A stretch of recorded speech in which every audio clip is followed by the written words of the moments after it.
ఇతర డిస్ట్రిక్ట్లు కూడా ఇస్తే బాగుంటుందని చెప్పి వాళ్ళందరూ కోరినప్పుడు నేను ఈ హైదరాబాద్ క్రికెట్ అసోసియేషన్ వారి టెండర్ వచ్చినప్పుడు నేను టెండర్లో పార్టిసిపేట్ చేయడం జరిగింది.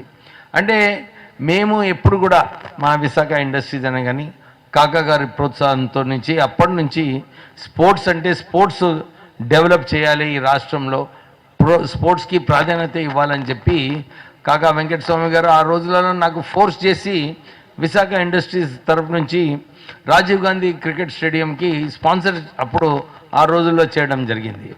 అప్పుడు వారే కాకా వెంకటస్వామి గారు బీసీసీఐ గురించి ట్యాక్స్ బెనిఫిట్స్ రావాలని చెప్పి మన్మోహన్ సింగ్ గారితో చిదంబరం గారితో కొట్లాడి బీసీసీఐకి ట్యాక్స్ బెనిఫిట్స్ తీసుకురావడం వలన ఈరోజు బీసీసీఐ ఇంత స్ట్రాంగ్ ఫైనాన్షియల్ ఉందంటే ఆ రోజులలో కాకా వెంకటస్వామి గారి చిన్న కాంట్రిబ్యూషన్ ఉన్నది దాంట్లో.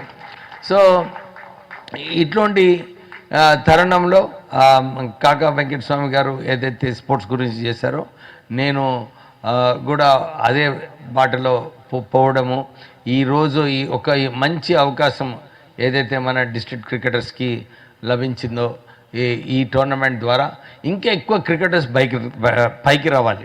ఎందుకంటే టర్ఫ్ వికెట్స్ నేను ప్రెసిడెంట్గా ఉన్నప్పుడు నేను అప్పుడు ప్రపోజ్ చేస్తున్నాను అనమాట, డిస్ట్రిక్ట్స్లలో అన్ని చోట్ల కూడా టఫ్ వికెట్స్ ఉండాలి. ఎందుకంటే డిస్ట్రిక్ట్ క్రికెటర్స్కి టఫ్ వికెట్ మీద ఆడినప్పుడే మీరు సిటీకి వచ్చి ఇంటర్ డిస్ట్రిక్ట్ వేరే కాంపిటీషన్స్లో పార్టిసిపేట్ చేసుకోవడానికి మంచి అవకాశము టర్ఫ్ వికెట్స్లో ప్రాక్టీస్లో ఉన్నప్పుడే ఉంటుంది.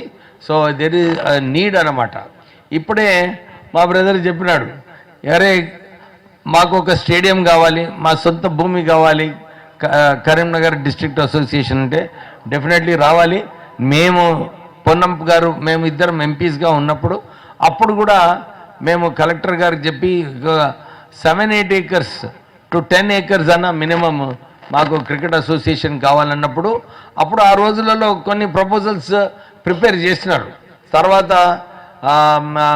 టీఆర్ఎస్ టైంలో కూడా వారు చెప్తున్నారు ఇప్పుడే ఒక ప్రపోజల్ ఉండే 12 ఎకరాలు ఇవ్వడానికి, అది మళ్ళీ రీఇగ్నైట్ చేయాలని చెప్పి వారు కోరడం జరిగింది.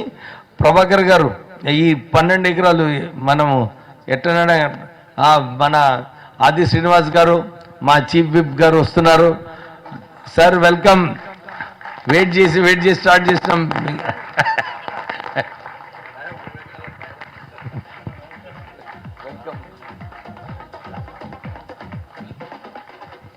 సో ఏదైతే ఎదురు చూస్తున్నారో క్రికెట్ స్టేడియం గురించి పొన్నం ప్రభాకర్ గారు మేము అందరం కూడా, మా ఎమ్మెల్యే గారు ఉన్నారు, ఇప్పుడే ఆది శ్రీనివాస్ గారు కూడా వచ్చారు. ఆయన కూడా క్రికెట్లో చాలా ఇంట్రెస్ట్ ఉంటుంది ఆది శ్రీనివాస్ గారికి. వారి సాయం కూడా తీసుకొని మనం ఒక మంచి స్టేడియం కరీంనగర్లో కట్టుకునే అవసరం ఉంది. సో మేమందరం కూడా దీని గురించి కృషి చేస్తామని చెప్తూ మళ్ళీ మా Hyderabad cricket association secretaries Prakash Jain గారు, అగర్వాల్ గారు వారు వచ్చారు. వారు కూడా స్టేజ్ పైన రావాలని చెప్పి వారు కోరుతూ, ఇంత చక్కటి అవకాశం ఆగమరావు ఇంకా కరీంనగర్ డిస్ట్రిక్ట్ అసోసియేషన్ ఏదైతే క్రికెటర్స్కి కల్పిస్తుందో వారికి మళ్ళొకసారి అభినందనలు చెప్తూ ముగిస్తున్నాను. Thank you.